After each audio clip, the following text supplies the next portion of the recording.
یہ ہے کہ بعض اوقات کوئی دوست بھی موجود ہوتا ہے جس کے پاس کوئی علاج ہو۔ ایک تو مجھے گھٹنوں کی تکلیف ہے کہ میں چل نہیں سکتا، اور دوسرا مجھے پیشاب کی تکلیف ہے کہ بار بار پیشاب آتا ہے، اور کبھی تو یہ عالم ہوتا ہے کہ وہ کنٹرول ہی نہیں ہوتا۔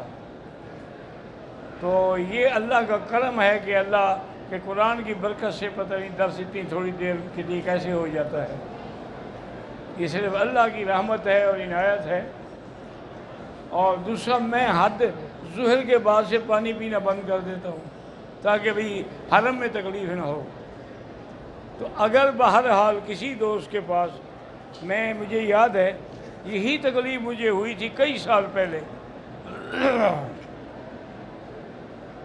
وہ حج کے دن تھے، اور حج کے دنوں میں جب آپ دیکھتے ہیں بڑا مجمع ہوتا ہے، تو میں جیسے ہی تقریر ختم ہوتی نا تو سوال جواب نہیں کرتا، فوراً بھاگتا۔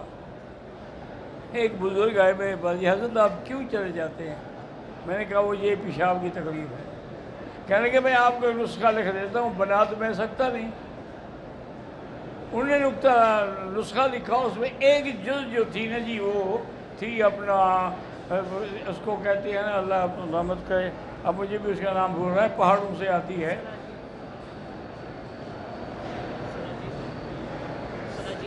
سلاجید۔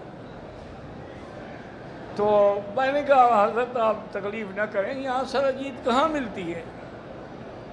کیونکہ اس کی شکل اور افیون کی شکل ایک ہے، وہ بھی کڑوی ہے، وہ بھی کڑوی ہے، تو یہاں تو اللہ معاف کرے کسی کے پاس ہو تو اس کو لٹکا دیں۔ اور نے کہا حضرت نسخہ تو رکھ لیں، مل گئی تو بنا لینا۔ میں نے نسخہ رکھ لیا۔ ظہر کی نماز سے فارغ، عشاء کے بعد فارغ ہونے کے بعد، میرے دوست تھے عبدالعزیز عطر جی، عطر کی دکان تھی ان کی، میں وہیں جا کے بیٹھتا تھا اور وہ چائے بناتے تھے، چائے پلاتے تھے ہمیں۔ ابھی ہم بیٹھے تو ایک بندہ آیا، جی میں نے سلاجید خالص بیچنی ہے، لوگے؟ انہوں نے کہا اللہ کے بندے، یہ عطر کی دکان ہے، کوئی حکیم کی دکان تو نہیں ہے، ہم کیا کہیں؟ میں نے کہا نہیں حضرت، یہ اللہ نے میرے لیے بھیجی ہے۔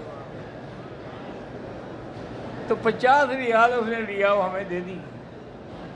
ہم نے نسخہ بنایا جناب، تو 4 دن میں نے استعمال کیا، 8 خوراکیں صبح و شام، اس کے بعد پھر کئی سال تک تکلیف نہیں ہوئی۔ اب یہ میری غفلت ہے کہ میں نے نسخے کی حفاظت نہیں کی، اللہ عالم کہاں رکھ دیا۔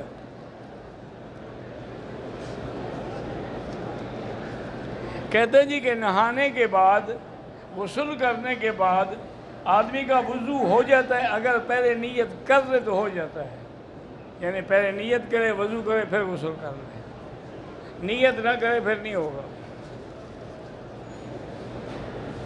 ڈاکٹر عافیہ صدیقی قید ہے بیچاری، تقریباً ان کو جہاں تک میرے معلومات 60 سال کی سزا دی گئی، انا للہ و انا الیہ حق، اور اب وہ 20 سال بیچاری جیل میں کاٹ چکی ہے۔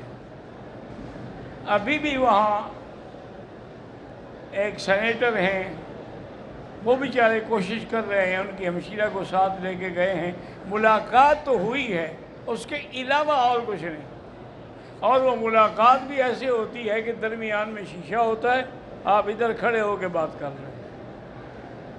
دعا کریں اللہ اس بیچاری پر رحمت کرے اور وہ دشمن کی جیل میں نہ مرے۔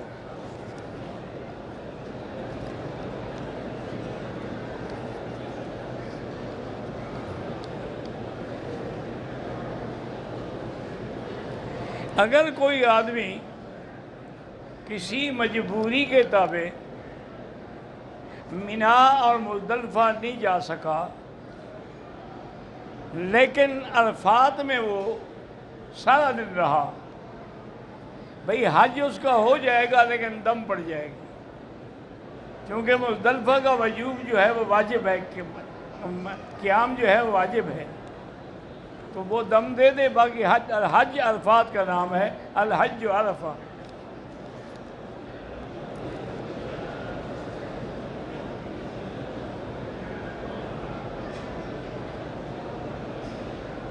کہتے ہیں جی کچھ عرصہ پہلے میں نے آپ سے اپنے بیٹے کے لیے دعا کرائی تھی، وہ ٹھیک ہو گیا، لیکن اب اس کو پھر پیشاب میں انفیکشن ہو گیا ہے، اللہ تبارک و تعالیٰ شفا عطا فرمائیں گے۔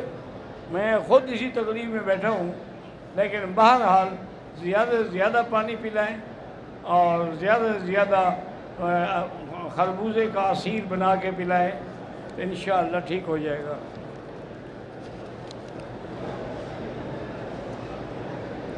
اگر احرام کی حالت میں غلطی سے خوشبو والے صابن سے ہاتھ دھو لیں تو 2-4 ریال خیرات کر دیں۔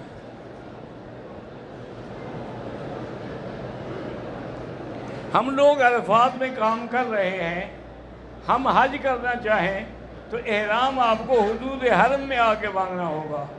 یعنی آپ یوں اندازہ کر لیں کہ عرفات سے مزدلفہ کی طرف چل پڑیں تو راستے میں حدود عرفات ختم ہو جائے گی، آگے ہوگا حد حرم، داخل ہو کے 2 رکعت پڑھ کے نیت کر کے پھر واپس چل جائیں۔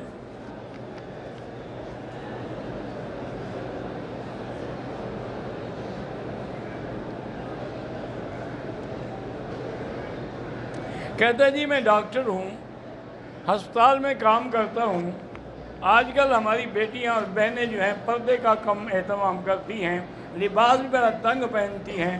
اللہ سے دعا کریں کہ اللہ تمام مسلمان کی بہو بیٹیوں کی عزت کو محفوظ رکھے۔ یہ ایک اللہ کی طرف سے عذاب ہے اور دشمن اسی سے فائدہ اٹھا رہے ہیں۔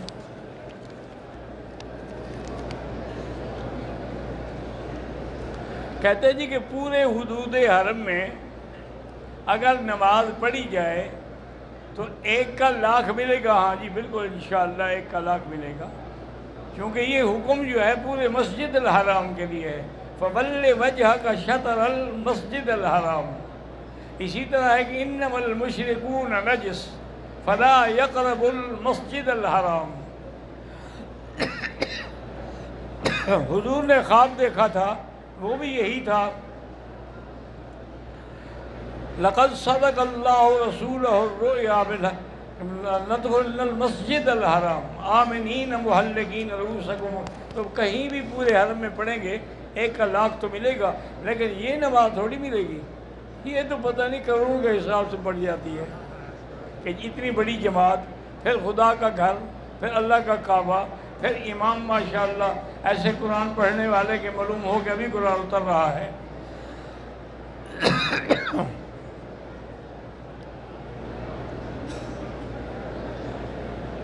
کہتے ہیں جی کہ اگر ہم وقت سے پہلے حرم آتے ہیں لیکن صفوں کا اتصال کی وجہ سے موجود ہوتے ہوئے کئی بار تکبیر اولیٰ رہ جائے کوئی حرج نہیں۔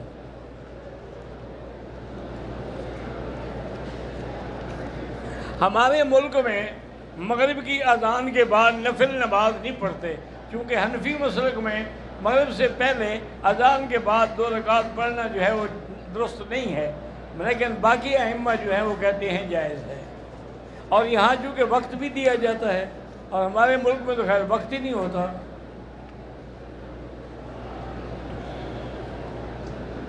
کہتے جی حرم شریف میں داڑھی والے امام موجود ہیں، تو پھر بعض امام ایسے بھی ہیں جن کی داڑھی چھوٹی ہے، تو یہ جا کر ریاست الحرمین میں آپ بات کریں، یہ ان کا کام ہے، ہمارا کام تو نہیں ہے۔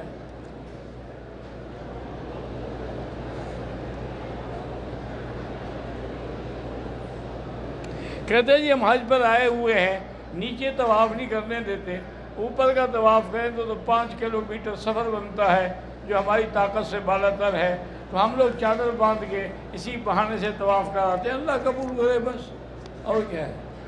دیکھو جی کوئی شریعت میں تو منع نہیں ہے نا، ایک نظامی بات ہے، قانونی بات ہے کہ وہ کہتے ہیں زیادہ رش نہ ہو جائے، اگر وہ پابندی نہ لگائیں تو پھر بندہ گزر بھی نہیں سکے گا، وہ بھی مجبور ہیں، وہ تمہارے لیے پابندیاں لگا رہے ہیں۔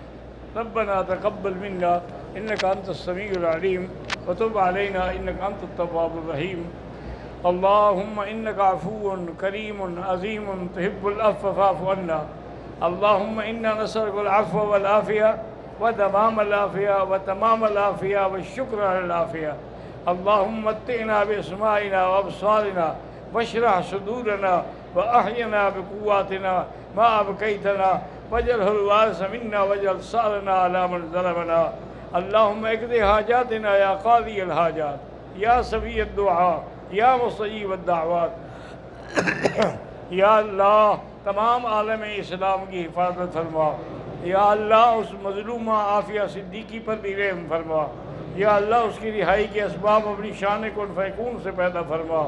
ربنا تقبل منا انک انت السمیع العلیم وتب علینا انک انت التواب الرحیم، وصلی اللہ تعالی علی خیر خلقہ سیدنا محمد وعلی آلہ واصحابہ اجمعین۔ اللہم صلی علی سیدنا محمد۔